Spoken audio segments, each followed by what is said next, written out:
অনলাইনে ice cream order করে ঠকলেন মহুয়া মৈত্র। এক চামচও মুখে দিতে পারলেন না মহুয়া। আইসক্রিমের বাক্স খুলতেই অগ্নি শর্মা তৃণমূল সাংসদ খুব উগরে দিলেন সোশ্যাল মিডিয়ায়। তার দামি আইসক্রিমের অর্ডার নিয়ে ব্যাপক ট্রোলিং শুরু হয়েছে। পাল্টা জবাব দিতেও ছাড়েননি মহুয়া। ইনস্ট্যান্ট ডেলিভারি অ্যাপ থেকে -30 মিনি স্টিক আইসক্রিম অর্ডার করেছিলেন মহুয়া মৈত্র, কিন্তু হাতে যখন পান তা খাওয়ার অযোগ্য ছিল, গলে জল হয়ে গিয়েছিল। 1220 টাকা দিয়ে আইসক্রিম অর্ডার করেছিলেন তিনি।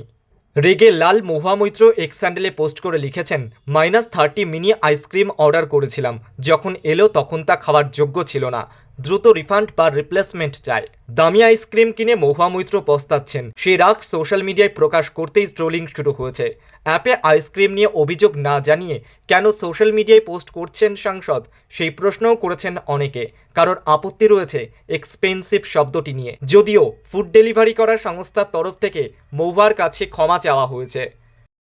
ভারতের বাইরে গানের জগতের রংবাজ এখন একটাই, দ্যাট ইজ অরিজিৎ সিং। অরিজিতে মুগ্ধ ইমন। লাইভ কনসার্টে হঠাৎ অরিজিতের প্রশংসায় পঞ্চমুখ হয়ে উঠলেন গায়িকা। ইমনের এই বক্তব্য ভাইরাল নেট নাগরিকদের মাঝে। ইমনের গানে মুগ্ধ শ্রোতারা, তিনিও মুগ্ধ হয়ে গান শোনেন তার প্রিয় গায়ক অরিজিৎ সিং।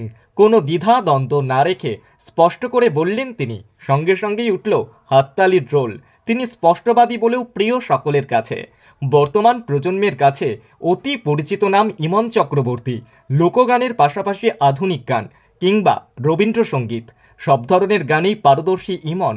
লিলুয়ার এই কন্যের সাফল্যের কাহিনী যেমন চমকে দেওয়ার মতো, তেমনই তার পথে বাধা হয়ে দাঁড়িয়েছে অজস্র কাঁটাও। প্রাক্তন ছবির তুমি যাকে ভালোবাসো গান ইমনের কেরিয়ারের মোড় ঘুরিয়েছে। এর আগেও একাধিকবার তার বক্তব্য ভাইরাল হয়েছে। লাইভ কনসার্টের মাঝে ইমন চক্রবর্তীর বক্তব্য এই মুহূর্তে নেটপাড়ায় ভাইরাল। পড়েছে মুহুর্মুহু হাততালি। এর আগে এক শ্রোতা আবদার করে হিন্দি গানই শুনবেন ইমনের কাছ থেকে আবদার করে বসেছিলেন। মঞ্চে শিল্পীদের কাছে প্রায়শই এই অনুরোধ আসে। কেউ কেউ সেই অনুরোধ মেনে নেন, আবার কেউ প্রতিবাদে মুখরিত হন। ইমন চক্রবর্তী সেই দলেই পড়ছেন।